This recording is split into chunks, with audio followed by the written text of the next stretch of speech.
दोस्तों नमस्कार। मैं आज आपको मकान की नींव के बारे में एक वीडियो छोटी सी दिखा रहा हूँ। अगर आपको अच्छा लगे तो आप भी इसकी सराहना कर सकते हैं। लेकिन मेरा इस वीडियो को बनाने का मुख्य उद्देश्य ये है कि मेरे जैसे कई सारे लोग हैं जो कि सेवा में हैं, नौकरी में हैं या इधर उधर हैं, जो कि अपने गांव से दूर रहते हैं और गांव में जा कर के उनको एक मकान बनाना होता है रिटायरमेंट से पहले या नौकरी के दौरान या फिर छुट्टी लेकर के। तो उसके लिए क्या क्या चीज़ों की ज़रूरत पड़ती है और कितना बड़ा मकान अपनी हैसियत के मुताबिक आदमी बना सकता है, वो बात एक है। लेकिन सबसे बड़ी बात जो इसमें मुख्य बात है वो ये है कि मकान के लिए क्या क्या सामग्री की ज़रूरत है। प्लॉट है तो उसको किस तरह से तैयार करना है और इस प्लॉट के लिए जो सामग्री चाहिए इसमें नींव डालने के लिए। तो मैं आज आपको इसके प्लिंथ लेवल तक जो मकान का टोटल खर्चा आया है उसके बारे में बताऊंगा, क्योंकि मैंने इसको स्वयं अपने देख रेख में तैयार किया है।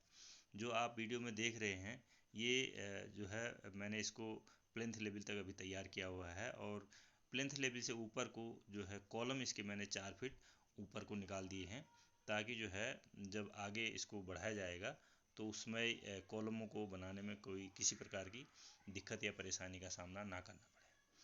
ये मकान अपने ग्राउंड लेवल से लगभग 4 फीट नीचे तक है और वहाँ से इसकी भराई की गई है। उसके बाद इसको ज़मीन लेवल पर आने के बाद क्योंकि ये रोड से लगभग 1 फीट डाउन था, तो 1 फीट इसको 1 फीट का वहाँ पर जो है बीम इसमें पूरे चारों किनारे से इसको बीम से कसा गया है। और उसके बाद फिर 1.5 फीट लगभग इसमें ऊपर को चिनाई की गई है और उसके ऊपर एक 2-3 इंच की डीपीसी रखी गई है, ताकि जो है किसी प्रकार का मॉइस्चर ऊपर और न जा सके। हालांकि जो बीम का लेवल है वहाँ तक ज़मीन से ऊपर रहेगा बीम का लेवल, तो इसमें एक तरह से ये नमी के आने की संभावना कम है। तब भी इसको देखते हुए मैं आपको ये बताना चाहूँगा कि ये जो मकान की नींव है ये 1250 स्क्वायर फीट लगभग क्षेत्र में है। मोटा मोटी ये बोल सकते हैं 30 × 41 स्क्वायर फीट के ज़मीन पर इसको बनाया गया है। तो इसमें कितना कुल खर्चा आया है वो मैं आपको आगे वीडियो में बताऊंगा भी और दिखाऊंगा भी। मैंने लिख करके रखा हुआ है जो इसमें खर्चा आया है। लेकिन बेसिकली मैं ये बताऊंगा कि इसमें लगभग 10,000 ईंटें मेरे को ठेकेदार ने मांगी थी और उसी प्रकार से सीमेंट, सरिया और रेता, बजरी, ये सारी चीज़ें मैंने इकट्ठा करके ठेकेदार को पहले दे दी थी।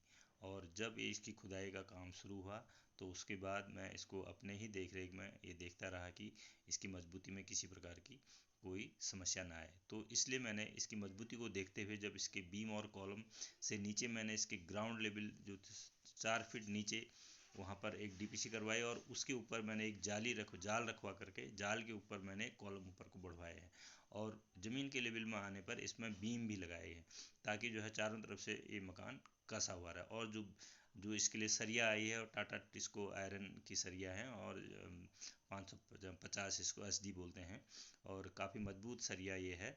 उसी प्रकार अल्ट्राटेक का सीमेंट का इस्तेमाल किया है और रेता, बजरी भी और स्टोन क्रशर से ही मंगा करके उसका इस्तेमाल किया। आपको जैसा कि वीडियो में दिख रहा होगा, मैंने इसको ऊपर और बाहर और अंदर दोनों तरफ से इसको प्लस्तर भी करवाया है, ताकि किसी प्रकार की नमी के आने की संभावना कम से कम हो जाए। और जो बीच में जो गैप हैं, जो जो ब्लॉक बने हैं, ब्लॉकों के अंदर जो मिट्टी भी धीरे धीरे भरी गई है। मिट्टी कोशिश ये की गई है उसमें रेता वाली मिट्टी भरी गई है।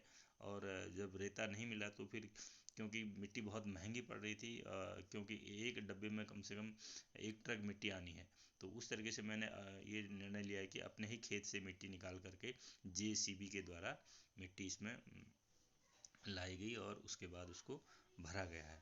और इस प्रकार से कुल जो इसमें खर्चा है वो इस तरह से बोल सकते हैं कि जो लगभग 10,000 ईंटें हैं और जो सरिया है, कितना सरिया लगा है, और सीमेंट लगभग 130-135 बैग सीमेंट भी लगे हैं।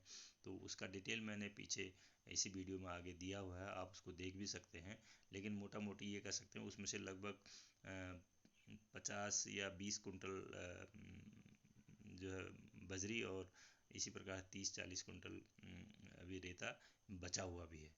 तो मैंने ये निर्णय लिया कि इसको अब क्योंकि मैंने इसको फरवरी में शुरू किया था, फरवरी मार्च में शुरू किया था और उसके बाद गर्मी आने लगी। मैंने ये निर्णय लिया कि अभी गर्मियों में इस काम को रोक देंगे, अब बरसात के बाद इसको आगे ऊपर को बढ़ाएंगे, क्योंकि ये पता चला था कि गर्मियों में सीमेंट और इसके जो इसको प्लस्तर और ये सारी चीज़ें सीमेंट के जमने में जो है थोड़ा टाइम लगता है या फिर दिक्कतें आती हैं। तो चीज़ें कच्ची ना हो जाएं, इसलिए हमने ये निर्णय लिया कि बरसात के बाद आगे इसको बनाएंगे। तो इसमें जो टोटल खर्चा आया लगभग 4-4.5 लाख रुपए का खर्चा आया है, जो कि आगे आप एक इसमें मैंने स्क्रीनशॉट रखी हुई है जिसमें आप देख पाएंगे कि कितना ईंटा है, कितना बजरी है, कितना रेता है, कितना सीमेंट है, कितना